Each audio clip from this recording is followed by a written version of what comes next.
This is part two to my interview with Papa. Several churches. She was well thought of. And by the time he was doing, shortly after that, then I went in the Navy. But I remember the most after getting out of the Navy, going back to Illinois, because my dad graduated from high school there. He knew all the farmers, and we knew these ponds, and it was the best bass fishing in the world. I mean, 2, 3, 5 pound bass all day. I loved going back to visit my parents. Of course, I lived in Washington then. I was married, but yeah, and mom was always a very good mom, loving mom, hard worker, kept a nice house. Was a good cook. So, I had a good life. I had caring, loving parents. What was your biggest fear growing up?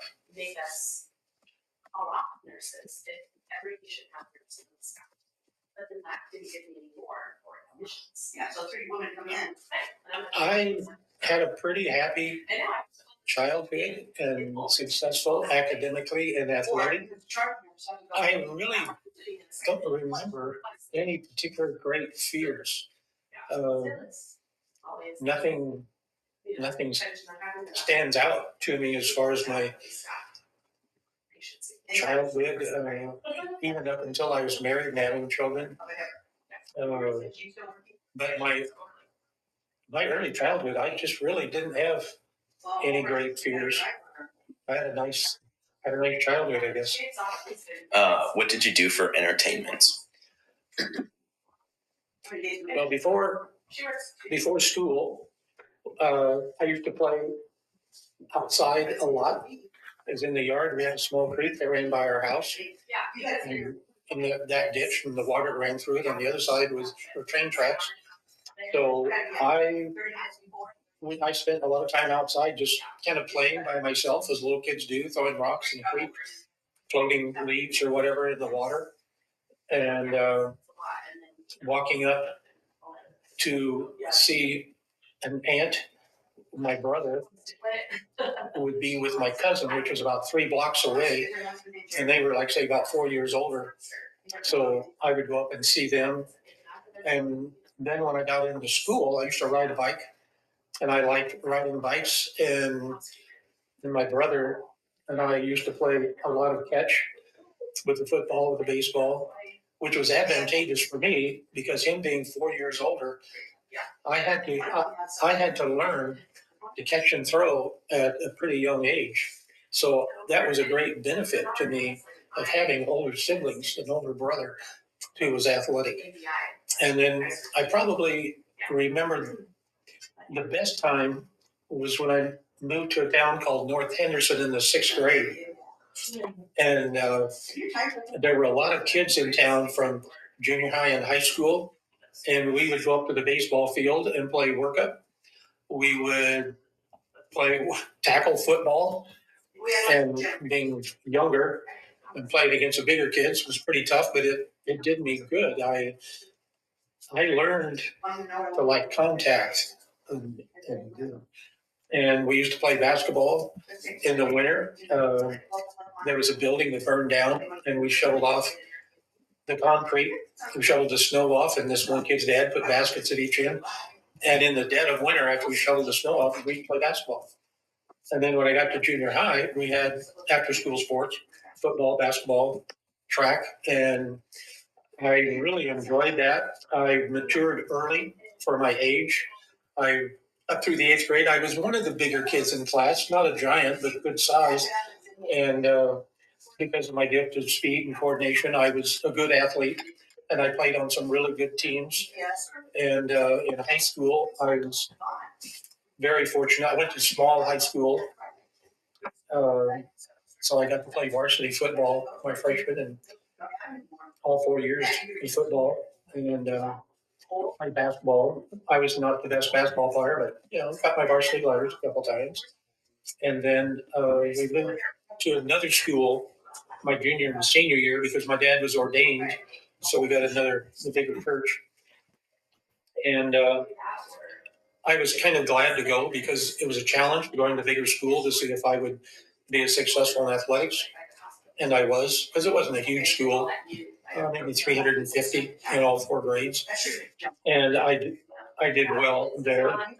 And by the time I was in the 8th grade, I was mowing the yards, working for farmers because I lived in a farming community.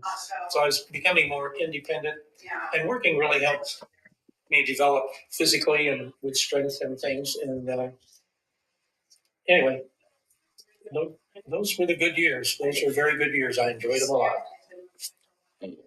What was your favorite sport, and what was your favorite sport team? My favorite sport was and still is football. I loved football. I like running into people. I like tackling people. I love the contact. Football was it. And being in Illinois, one of the earlier teams that I remember being my favorite was the Green Bay Packers, and that's when Paul Hornung was the quarterback, and Jim Taylor was a running back, and they were very good, and you know, I don't know what. What were you thinking when you were signing up for the Navy? I signed up for the Navy because I had gone my freshman year of college, and I played football, and when football was over and going to school, my brother was in the Navy. My dad had been in the Navy, he'd been a Seabee. My brother was in the Navy, and he was flying in P-2Bs, which did submarine search all over the world. And he was he would tell me about his time in Vietnam and trips in Japan, and he was actually stationed at Whidbey Island out here in Washington. So I thought I was very bored with school, and sitting there listening and doing all the reading, I just got really bored and I didn't want to be there. So I'm listening to my brother having all these adventures, and I was 19, 20.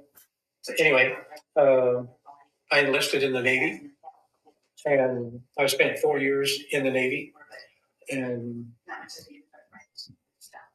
it didn't turn out the way I expected, but it was good. I grew up.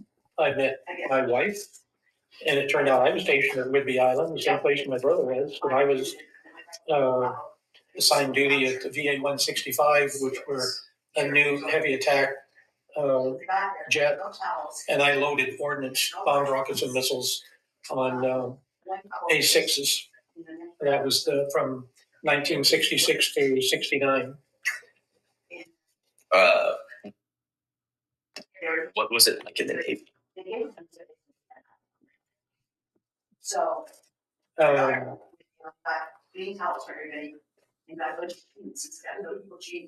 I probably felt differently at the time than I do now, being older and reflecting back on it. The boot camp was very strange. I was up at the Great Lakes, which is up, Michigan, and in the winter, January, February, March. So it was very cold and a lot of snow. And boot camp was, you're in there with your company is like 200 other people about your age, guys. So you're living in a big barracks, and it's very disciplined, and there's punishments if you don't, follow the rules and do all the little things. But as you look back and reflect on it, learning to follow the rules and everything helps create the unit and the trust, so that when you are with a group, everybody does the same things and they don't question the authority. You learn to accept the authority and do what you're told. For some people, that's more difficult than others. It wasn't particularly difficult for me because it made life easier. So it was like, no, that's what you do. And it was only 2.5 months. So, you do what you have to do. Then I went to an A school, which was down in Jacksonville, Florida. And that was learning a lot of electricity and airplane systems and how to work on airplanes and things like that.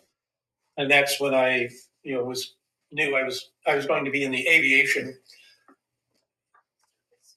portion of the Navy.